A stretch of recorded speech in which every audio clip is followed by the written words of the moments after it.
ને આપણે કાઠિયાવાડની તો આ તાસીર છે, આવશે એવા દેવાતા જશે. આપણી તો આ તાસીર છે, આવે એવું જોયું જાય, દેવાતા જશે. ये क्या है? अपना विश्वास है कि गमे एवी परिस्थितिમાં હું હઈશ, રસ્તો નીકળી જશે. આપણો વિશ્વાસ આપણી ઉપર, એ આત્મવિશ્વાસ. અને આ એવો આત્મવિશ્વાસ છે જેના ઇન્જેક્શન ન મળે. બીજી બધી વસ્તુની ખામી હોય ને, લોહીમાં વિટામિનની ખામી હોય, લોહ તત્વની, આયરનની ખામી હોય, આની ખામી, તેની ખામી, દરેક વસ્તુની ખામી હોય ને તો એના ઇન્જેક્શન આવે, એની દવાઓ આવે. પણ અહીંયા જીગરો ન હોય, આત્મવિશ્વાસ ન હોય ને, એના ક્યાંય ઇન્જેક્શન ગોઈતા ન જડે. ઈ કુદરતી દેન છે. જીગરો હોય તો હોય, અને બાકી ન હોય એને તમે ગમે એટલા પંપ ભરેવા રાખો,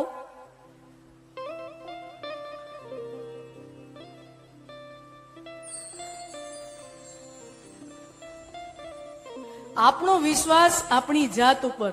અને આપણો વિશ્વાસ આપણી જાત ઉપર ક્યાં? ઘણી વખત કોલેજોમાં ક્યાંક વ્યાખ્યાન આપવા જવાના હોય ને તો ત્યાં ખાસ કરીને પૂછે કે આવી રીતે આમ બાળકોની અંદર, યુવાનોની અંદર, બધાની અંદર કોન્ફિડન્સ આવે એના માટે શું કરવું જોઈએ, આત્મવિશ્વાસ આવે એના માટે આ વારંવાર પ્રશ્નો આવે.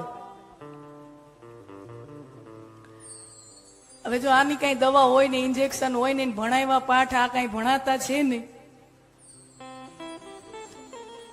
જે સીધી સાદી આપણા વડીલો પાસેથી, આપણા સદગુરુ પાસેથી આપણે સાંભળવું હોય, ગુરુ કૃપાથી આપણને પ્રસાદી મળી હોય, આત્મવિશ્વાસ કેમ આવે? તો કે આત્મવિશ્વાસ આવે અનુભવમાંથી, આત્મવિશ્વાસ આવે આવડતમાંથી. આવડત હોય ને માણસમાં તો એને પોતાની જાત ઉપર ભરોસો આવી જાય. કોઈ બેન હોય ને, સરસ મજાની રસોઈ આવડતી હોય ને, સરસ, અને બપોરનું જમવાનું ટાણું થયું હોય, 1 વાગ્યા હોય, અને ધણી અચાનક થી તમને કીધા વગરના 2-3 મહેમાનને એમને લઈ આવે, ભોજનનો સમય હોય ને, તમે તો ઘરના જે 4-5 માણસની રોજિંદી રસોઈ બનતી હોય એટલી જ તમે બનાવી હોય, બરાબર. સાહેબ લઈ આવ્યા 2-4 મહેમાનને કીધા વગરના. પણ જે સ્ત્રીને પોતાની રસોઈ કળામાં આવડત હોય ને, એને એમ ભરો હોય, હા કાંઈ વાંધો નહીં, દાળમાં થોડુંક સમારકામ કરીને દાળ પૂગી જાહે, શાકનું થોડુંક ઓપરેશન કરીને શાક પૂગી જાહે. થાય કે નહીં? શું કામ? કારણ કે એને પોતાની આવડત ઉપર વિશ્વાસ છે, એની અંદર આવડત છે કે થઈ જશે. આવડત છે તો એમાંથી વિશ્વાસ જન્મે. તો હવે તમને એમ થાય કે આવડત ક્યાંથી જન્મે? ઈ આવડત ક્યાંથી આવે? આવડત આવે અનુભવમાંથી. કરતા જાઓ, કરતા જાઓ, કરતા જાઓ, કરતા જાઓ, એટલે ઈ આવડત થાય, અનુભવમાંથી આવડત થાય. કરતા જાઓ, કરતા જાઓ, કરતા જાઓ, કોઈ પણ કામમાં મથિયાર્યો એટલે આવડત આવી જાય. અને તો હવે પ્રશ્ન થાય કે અનુભવ ક્યાંથી આવે? અનુભવ ક્યાંથી આવે? તો હાવ કાઠિયાવાડીનો સીધો સાધો શબ્દ તળપતિ જવાબ છે, અનુભવ આવે અખતરામાંથી. બરોબર ને? અનુભવ આવે અખતરામાંથી. અખતરો કર્યો, કોક દી પાસ થઈ ગયા તો આપણને એમ થાય હા આ કરવા જેવું ખરું. ફેલ થયા તો નકામું, ડસ્ટબિનમાં નાખો, કચરા ટોપલીમાં નાખો.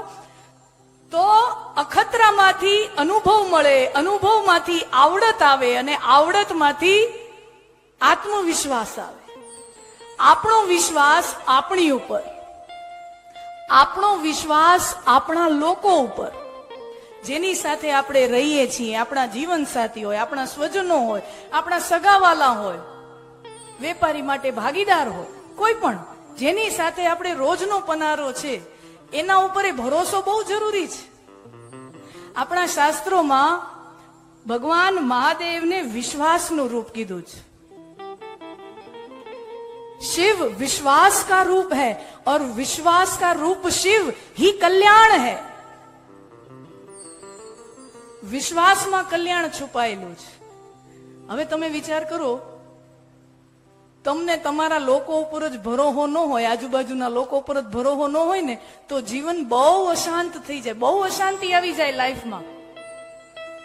જીવનમાં બહુ તમે જમવાનું ભાણું આમ તમારે કોઈક પીરશે ને તોય તમને જો વિશ્વાસ ન હોય તો તમારા મનમાં શંકા જ્યાં રાખે, આમાં કોઈ કે કંઈક ભેળવી નહીં દીધું હોય ને, કોઈ કંઈક ભેળવી નહીં દીધું હોય, કોઈ કંઈક ભેળવી નહીં દીધું હોય.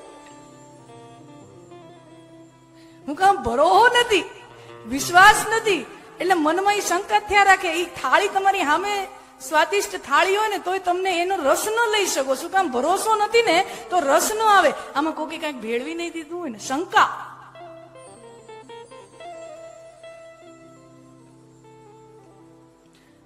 તમે જેની સાથે રહ્યો છો એના ઉપર તમને વિશ્વાસ ન આવે તો તમારું જીવન કેટલું બોજરૂપ થઈ જાય, કેટલું બોજીલ થઈ જાય, અશાંતિ આવી જાય.